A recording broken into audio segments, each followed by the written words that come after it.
With Wembanyama dreaming of being an all-around player, not just a classic big man, the San Antonio Spurs, riding a great start with 2 preseason wins, came back home and easily took down the weaker Utah team. But there was another big storyline in this game: the debut of San Antonio's number 2 overall draft pick, Dylan Harper, who finally made his preseason debut. Honestly, everyone focused on Dallas landing Cooper Flagg, but the Spurs have had some insane draft luck in recent years too. Even with limited minutes in his debut, Harper showed off his strengths, his driving ability and passing touch, and even flashed great chemistry with Wemby to the fans' delight. It was a reminder that San Antonio's present and future look really bright. Then they hit the road to face the Indiana Pacers. Even though Tyrese Haliburton was already out for the season, Indiana was still a fast-paced and dangerous offensive team. As expected, Benedict Mathurin came out hot, hitting back-to-back threes, and the Pacers' scoring pace at home was blazing. But even after getting faked once, Wembanyama recovered and made a great stop. Lost it. Good job by Victor there not to foul. Wembanyama all the way, count it, and a foul, gliding. Then finished the fast break himself with an and-one layup. Seeing the tallest guy in the league run like that feels unfair. Then, using his massive wingspan, Wemby slammed home an easy dunk and even threw a perfect alley-oop to Stephon Castle like a guard. It worries me. Wembanyama pushing out of the way. Before going back to big man mode and dunking through contact.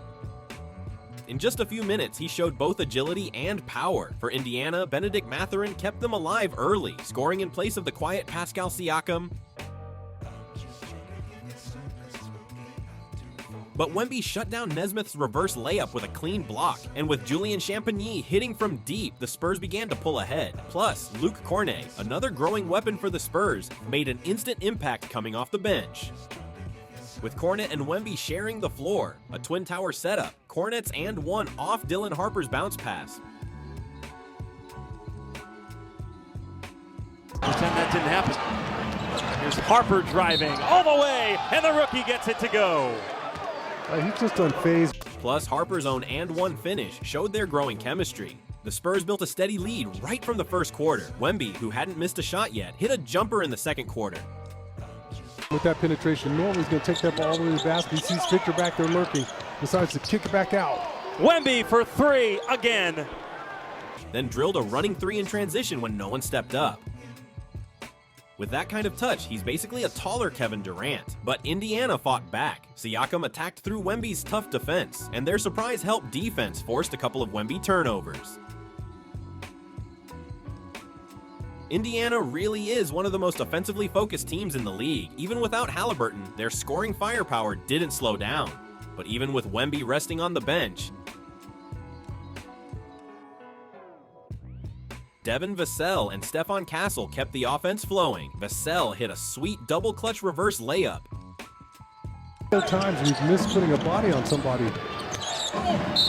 So Waits hangs, got it, and one. He's too strong. And Castle's and one helped maintain their lead. Of course, Indiana didn't let it get out of hand. Mathurin kept up his strong play from the first quarter, attacking the paint repeatedly with Wemby off the floor, and already had 20 points before halftime.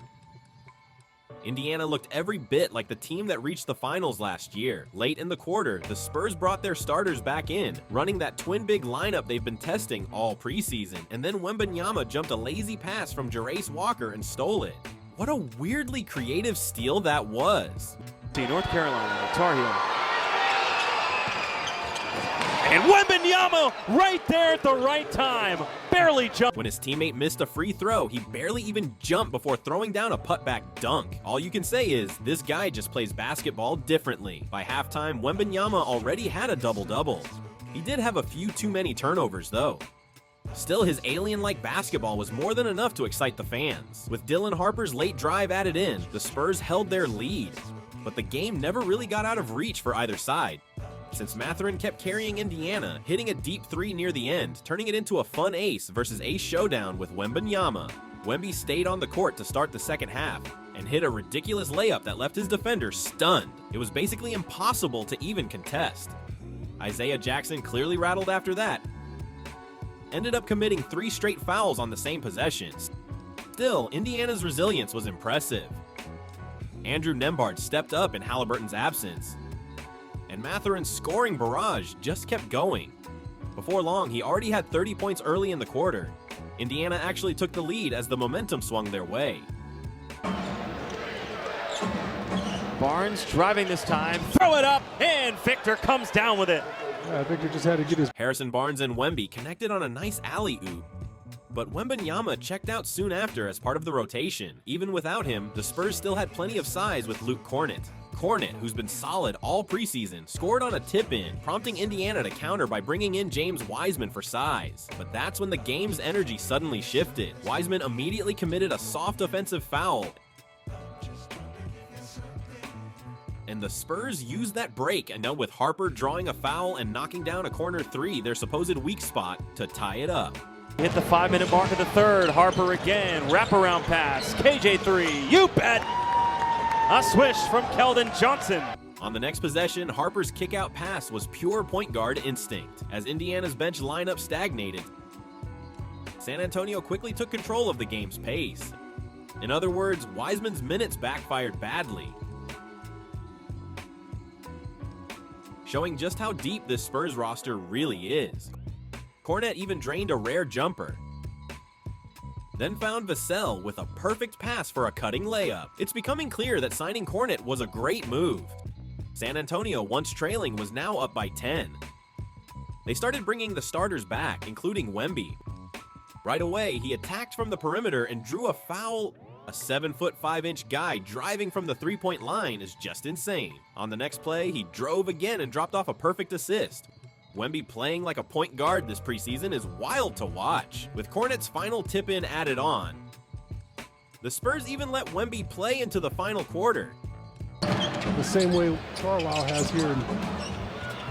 Oh, my goodness. He missed what could have been an all-time highlight dunk, though.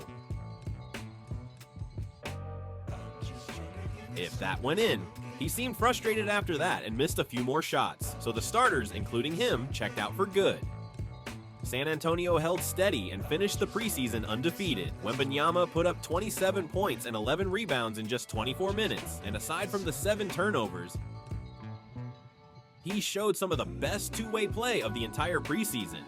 Of course, his trademark "what did I just watch" moments were all there too. Last year's Rookie of the Year, Stephon Castle, also made his return, and Dylan Harper impressed again with 11 points and 8 assists. If anything, figuring out guard rotations once De'Aaron Fox returns might be their next challenge. Of course, it's just preseason, so standings don't mean much yet, but Spurs fans have every reason to be hyped right now.